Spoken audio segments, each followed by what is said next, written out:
Welcome to this webinar regarding financial outsourcing with focus on nearshoring. Today we will discuss pros and cons with nearshoring and look deeper into how ECIT delivery model work for our clients. I am Martin Søgaard Olsen. I am a managing partner at ECIT Services in Denmark. With me today I have Dovile Lasinski, who is our AP department manager at our nearshoring center in Vilnius. And I have Nikolaj Johansen, who is partner at ECIT. Welcome. Thank you.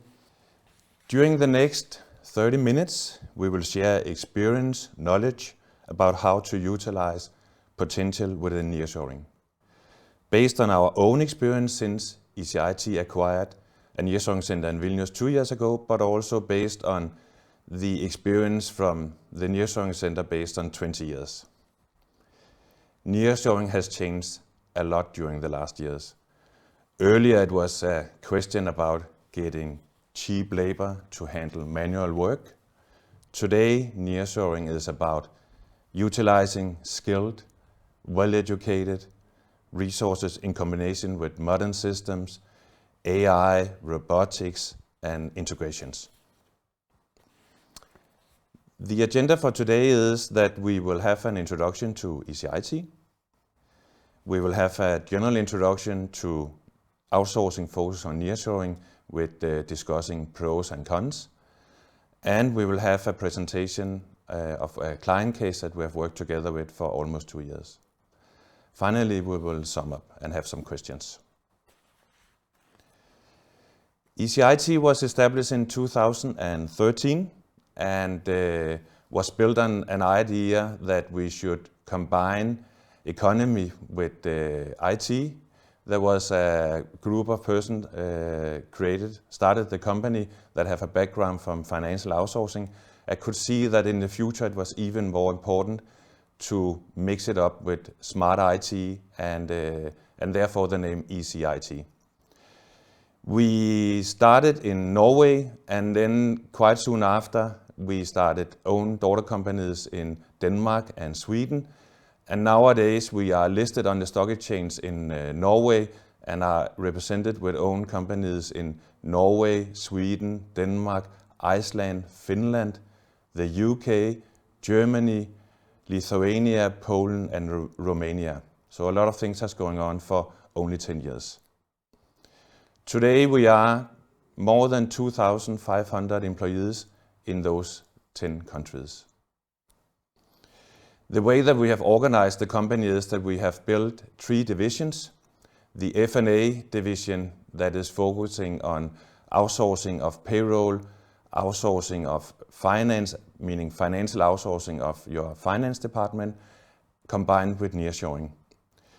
The F&A division is built up on knowledge and a lot of employees working hard with bookkeeping and payroll.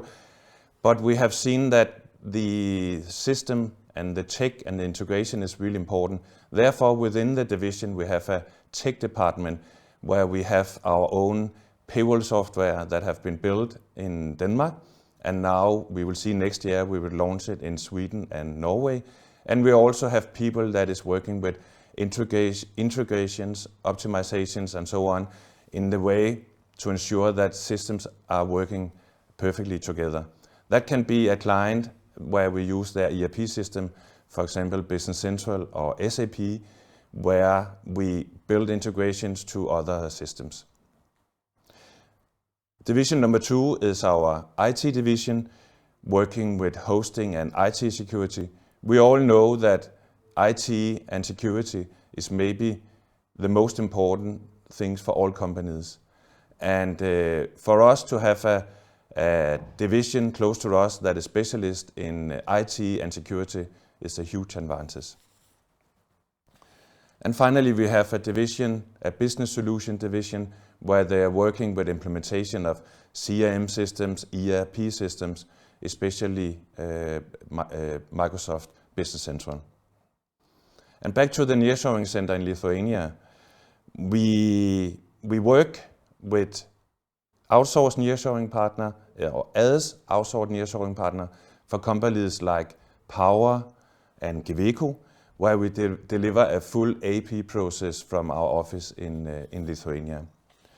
And that work is managed in close cooperation with our team and our entity in Denmark.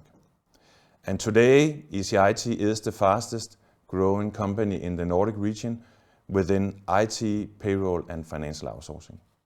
And now I will introduce you, Nikolaj. Nikolaj has a long background in financial outsourcing, starting with working as a CFO in a listed company. And then he established his own company within financial outsourcing. And during the last 10 years, you're working as partner in ECIT. Nikolaj, to start out, could you just share your thoughts on outsourcing with focus on nearshoring? Yes, thank you, Martin.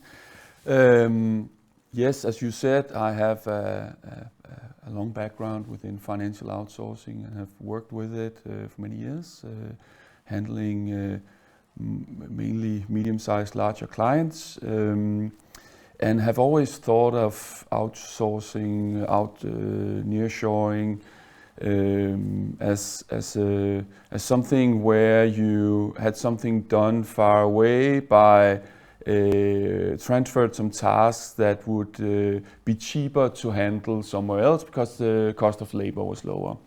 I saw for me, things like I think we've all seen from India or whenever, where you have a lot of people sitting doing very simple tasks.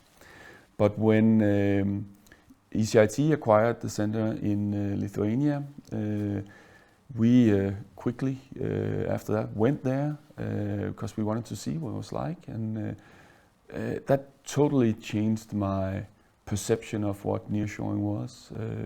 What I met there were experienced colleagues that were very knowledgeable about handling financial outsourcing, delivered on all levels, from the simple tasks certainly was handled there as we do as well, but also more complex tasks, and everything was with a focus to do it very efficiently, utilize systems correctly, and my perception of the whole idea of nearshoring was changed very much by that visit. Does that influence how you work with nearshoring? Yes, I think the fact that we saw what we saw and met very nice and skilled people, as I said, it changed the perception, and now I see it much more as a way of working together, doing things together. That the nearshoring center is not something where we transfer tasks, but we actually work together on finding the best solutions. We listen to each other. The nearshoring center has input to us. We have input to them, and then we end up actually. Instead of we in Denmark or onshore try to think which task could we get rid of, we are more focused on together developing solutions that benefit our clients. Okay, thank you. How did you start up working with nearshoring, and how is the setup today? Could you give some thoughts on that, Nikolaj? I think, as I said before, we were actually both there and visited with the center, and I think that was very essential to the success that I think we have with it today. That as a management team, we invested, and we from the beginning invested our time and our resources in developing the solution, and also when the first clients got on board, I myself was closely involved and had meetings with the client and meeting with the team, and I think that was a good start, and made sure that we got off on in a good way, and that there was attention from the whole organization. But as things got more established, we also saw the need for having a more broad organization around the nearshoring center. So.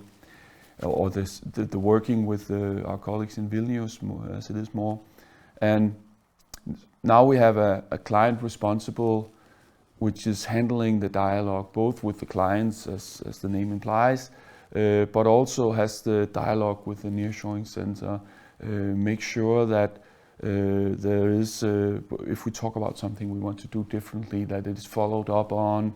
Work closely with the colleagues in Vilnius, work closely with the client, controls the contract, do we deliver according to the contract, and that works very well. And then we have the resources in Vilnius, which are more traditionally organized with a team manager in charge and a delivery team, but the key is, I think, to have someone from the beginning in management attention, and then after that, now we have a dedicated person that has attention to the day-to-day work. Yeah. Thank you, Nikolaj. Really useful. And now to you, Deville. What is your approach to a new nearshoring agreement? Actually, just like you visited us, so it's very often that larger customers also come and visit us in Vilnius. So we get to meet personally, they get to hear more about our processes, get to know better how we could solve them in their situation. So when they decide to work with us and sign a contract, we start with the implementation. And that includes that we have to plan a lot. We have checklists for each part of the implementation. We need to have a very clear time schedule. We need to plan resources, both on customer side, because it really needs their involvement, and our side too. So once that it's in place, so we create an implementation team. And it, of course, depends on the scope. It can be from one to several persons handling the implementation. But we set it up usually that we go to meet clients physically in their locations to review their processes as is, and then put everything in clear task descriptions. So, and we also use Lean TVI training within industry methodology to have those processes described very structured, very clear, so we can later on train our delivery team, do some adjustments. Everything is logged. Everybody can access that, and and we also, when we are already in the delivery, started the process of services, so we also use those instructions for further review. And when we try to identify what could be done differently, how can we optimize the process? Do we need some robotics? Do we need some automations like scripts, maybe just macros, maybe some Power Query, many solutions to go. Yeah, thank you. Yeah, it's really, really well described, a clear model with combined with great employees. So thank you for that. And now we will look into the mentioned client case, which is the company called Hvilke, that decided to outsource their AP department to ECIT. First time I met Hvilke's management team was in 2021, where they have challenges with a new ERP system, and they have employees working for their finance department, working from different locations. Hvilke decided that ECIT should support their international finance team, and 2 months later we were up and running with an outsourced AP solution for their headquarters and 10 daughter companies around in the world. Please have a look at this video where Hvilke talk about the solution and how they're working together with ECIT.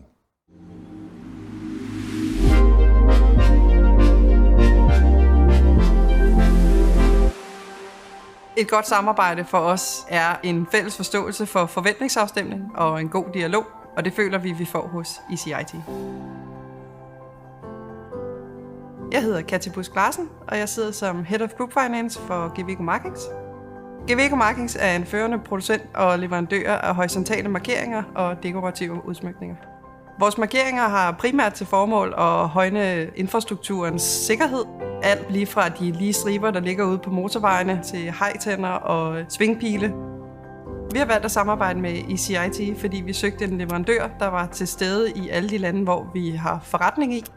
Og samtidig også med mulighed for skalering, da vi er en virksomhed i stor vækst og derfor gerne vil have en langsigtet løsning. Vi har valgt at outsource vores kreditorfunktion, da det er en essentiel del af vores forretning, men det er ikke nogen opgaver, der kræver indgående kendskab til virksomheden for at kunne udføre. Det vil sige, at de registrerer alle indkommende fakturer, de sørger for, at de bliver godkendt i vores elektroniske godkendelsesflow og udarbejder betalingsforslag. Tilbage står vi med en afdeling, som kan fokusere på de mere analytiske og værdiskabende opgaver. Vores samarbejde med ECIT betyder i hverdagen for os, at vi kan fokusere på det, vi er bedste. Vi samarbejder med ECIT i Danmark om opsætning af outsourcing-opgaven, hvor det er ECIT's nearshoring center i Vilnius, som drifter opgaven. I forbindelse med onboarding til ECIT sendte de en medarbejder til Danmark en uges tid. Hun brugte den uge på at forstå vores processer og lære forretningen at kende, så hun nemt og hurtigt kunne tage tilbage og lære sine medarbejdere op, så de kunne starte processen op med at udføre opgaverne. Nu er vi nået til næste step, hvor vi er gået i gang med at videreudvikle vores processer, og det har været et samarbejde med både input fra ECIT og input fra os, og så har vi blevet enige om, hvordan processerne skulle løses fremadrettet. Det allerbedste ved samarbejdet med ECIT er, at vores faste driftsopgaver altid bliver løst, og at vi har en fast kontaktperson, vi altid kan tage fat i, som kender vores forretning, og derved har nemmere ved at hjælpe os med at løse udfordringerne, vi står overfor. Vi søgte en stærk international samarbejdspartner, og det fik vi hos ECIT. Thank you to Katja from Hvilke participating in this video. This is one of the cooperation that we have really appreciated. And now, Nikolaj, could you give us some insight about the challenges Hvilke was facing that lead them to consider working with us? Yes, I think I can do that. I think you mentioned us in the introduction to the video that probably two main challenges, which I think are actually not very specific for Hvilke, but something that a lot of companies experience. They were implementing a new system, which always is something that is challenging to handle, and then also they had people, which is often also a challenge, had a department of people handling the AP process, which were used to a certain way of working. Now you have a new system, you have to change that sequentially over the world for 10 different countries. So the challenge of implementing change with people, the challenge of utilizing the system fully and all the benefits that gave. I think that is that's some of the issues they were handling, and it might sound simple and like something that you can just do, but it is actually very difficult issues that many companies have to deal with. And what often happens, and I think that happened for Hvilke as well, is that it diverted attention from more important things. Then all of a sudden, management of the finance organization had to get involved in what do we do with this AP process? How do we, maybe people that had other things to do had to help because things weren't handled as they should be. So, and then other things suffer. Then maybe you don't get the analysis you need or whatever. So very generic challenge, and also the consequences I think are very common to many organizations. Yeah, thank you. Agree.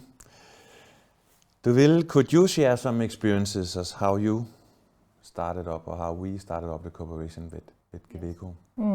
Sure. I must say it was a little bit challenging case.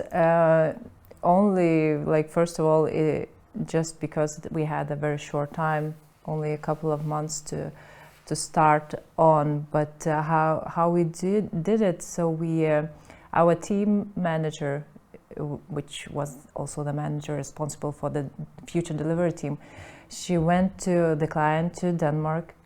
They sat together, reviewed their tasks and processes.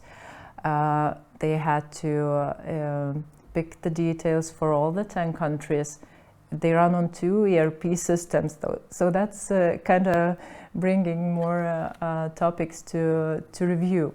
So after the first week, she went home, did the detailed task descriptions, did some testings, identified gaps or places we need further clarification. So she went to Denmark again for a week to sit together with client again to confirm those task descriptions and processes, to agree on responsibility divisions, like what should we do, and when it's the start of the cooperation with client for some interaction points. So after that's done, she went back home again and then trained the whole delivery team. And 2 weeks after, we started with 5 people delivering services for Hvilke. And of course, we followed with the service and status and development meeting after we went live, just because we had some improvement list that we needed to solve to get the efficiency and to meet the client expectations. Yeah, thank you. It was a great implementation, and yeah, so thank you for that. Nicolai, back to you. Why do you think the Hvilke solution has worked so well? Any key takeaways? I think the most important thing is that from the very startup of the corporation, both Hvilke and us, we found each other in a win-win focus, looking long-term, looking to find solutions and set it up, even from the contract for the way we worked and everything, with a long-term focus. That this is something we want to deliver, so that the challenges they were having and the pains were gone, and then that we could do this together for a long time. And I think that really set us off from a good place, and we've maintained that over the period, the last 2 years we've been working with them. And that means that there is a joint focus on finding the right solutions, that you take each other's perspective in when discussing a solution. You try to see it from the other part's point of view, and we don't, push one to deliver as much as possible out of a fixed fee if it was Hvilke towards us, but we look to find the best possible solutions overall. Whether that means sometimes we find there's something that needs to be changed within the Hvilke organization, maybe some IT we need to tune, which is on their side, or in other cases it might be where processes with us we need to change a little bit, do it a little differently. That's the best thing for the overall solution. Then we look into that and we agree to do that, and then we have follow-up meetings and follow up that we get the things done that we agree that we should do. I think that's a key thing, most essential to the good solution. Yeah. Thank you. Before we end up, I have some questions to both of you. And first to you, Nicolai. If a company considers nearshoring an area of the company's finance function, what are the most 3 to 5 important things to consider? Well, actually, I'll pick up on what I just said about the long-term focus. I think for any relationship in something like this to be efficient, to be valuable, both for the supplier and the client, is have a long-term focus, work together, go into it with that mindset is the most important thing, I think, to have a successful model. Then I also think when you start considering, then consider the scope. What should be included? Should it be AP as we did with Giveco? It could also be AR, the whole debtor handling, and what area. And then when you consider the area, to what extent should we outsource? What should we keep in the company? What should we outsource? And I think that dialogue is, again, with a long-term focus. Do it together with the supplier. Find people you trust and want to work with, and then decide the scope together with them, because there can be valuable input on both sides. And thirdly, invest. Invest in the relationship. Invest management resources. The client needs to recognize that for it to be successful, you can't just say, well, you need to take this and just do it. You have to invest in, again, with a long-term focus in mind, find the right solutions. You have to invest management time, because when you do that, then the organization follows. If you don't invest management time and just decide to do something, then it won't be valuable to the rest of the organization either.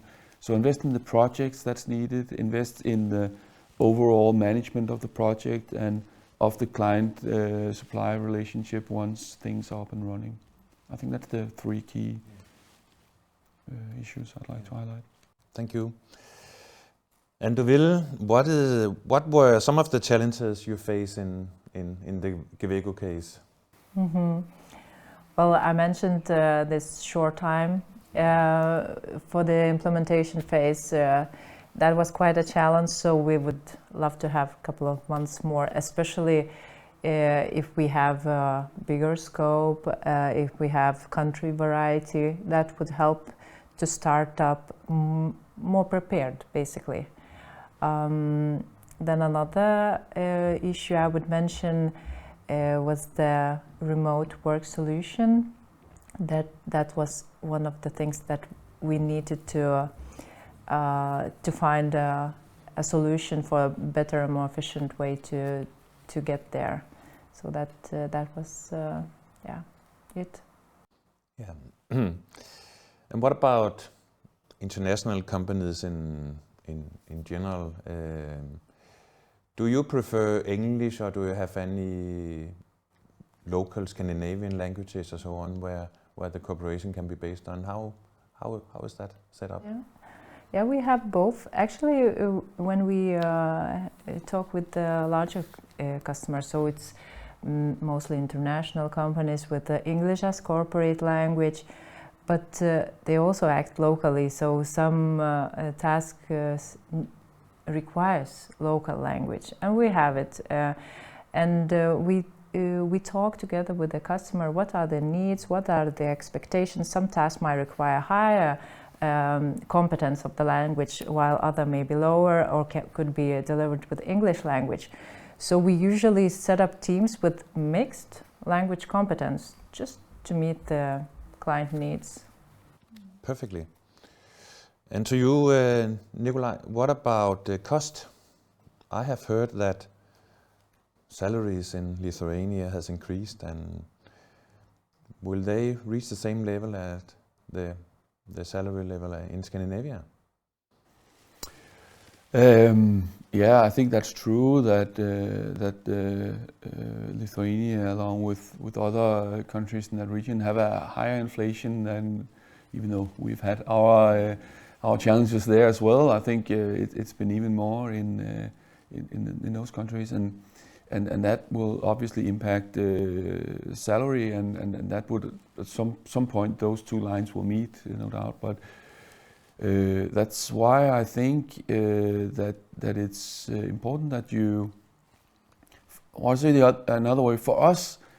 the focus and the primary driver of working with nearshoring as we do with Lithuania is not the cost level of salary or the cost level of resources.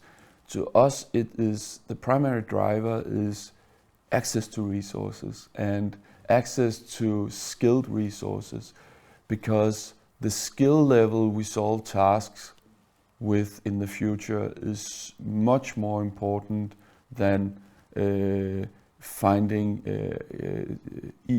cheap or low cost people to solve the tasks.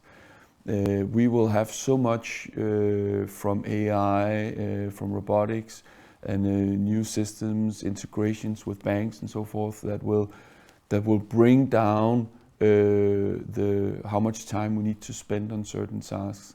So bringing down the cost of tasks the cost of resources is actually a very short-sighted solution.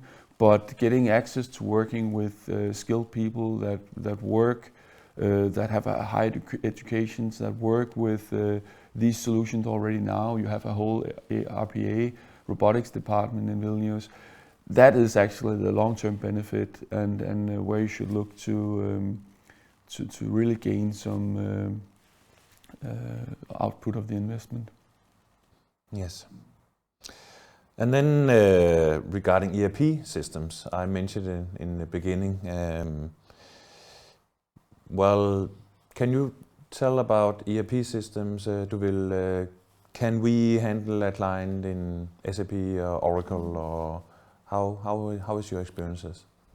Yeah, we can for sure handle that, and we have this advantage, of course, of many years' experience. But we work a lot with larger customers that has their own ERP systems, has the solutions, integrations, and so on. So when we start working with them, we use their ERP system, and that allowed us to gain a lot of experience in many systems. So many SAP versions and all international ERP systems like D365, Business Central, EFS, and more local systems like TripleTex or Xledger, which we also have a big and great support team of internally in-house. Yeah. And then, Nikolai, have you seen any significant cultural difference between Lithuania and Denmark? Actually, nothing.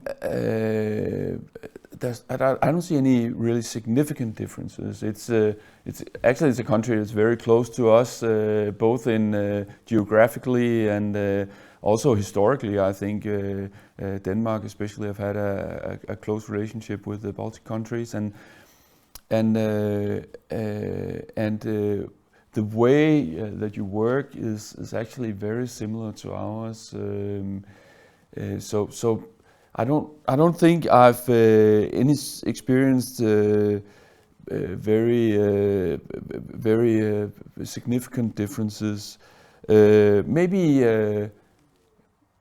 I think you've mentioned that maybe in others you can be a little direct. I think we Danes have this sort of the same thing, but you're maybe a little more, you could say, dedicated to delivering, whereas Danes maybe are a little more, I don't know if it's well off or maybe a little more relaxed. You are more to the point and dedicated to delivering what we need to deliver, and stand up if it's needed, and that's actually a very positive thing, where you actually maybe go a little further than we do, but very, very similar, I think, which is probably one of the benefits of working with Lithuania as opposed to India. Yeah. Do you see any difference from your perspective, Hvilke?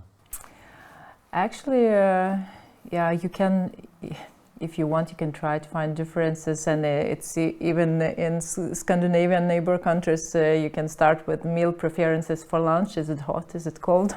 Yeah. And we might appear more direct than Norwegian and Swedish people, definitely not Danish. But yeah, I feel that we are more similar and alike, especially when it comes to business culture. Yeah. Well, we hope that you have enjoyed participating in this webinar, and hopefully you have seen both pros and cons in relation to financial outsourcing with focus on nearshoring. If you have any comments or questions, then please do not hesitate to contact me or one of my colleagues. A special thank you to you, Hvilke, for giving your insights with international clients working from your perspective in Vilnius. And thank you to Nikolaj for sharing your knowledge in this field. And thank you to all participants for joining us. I wish you all a great day.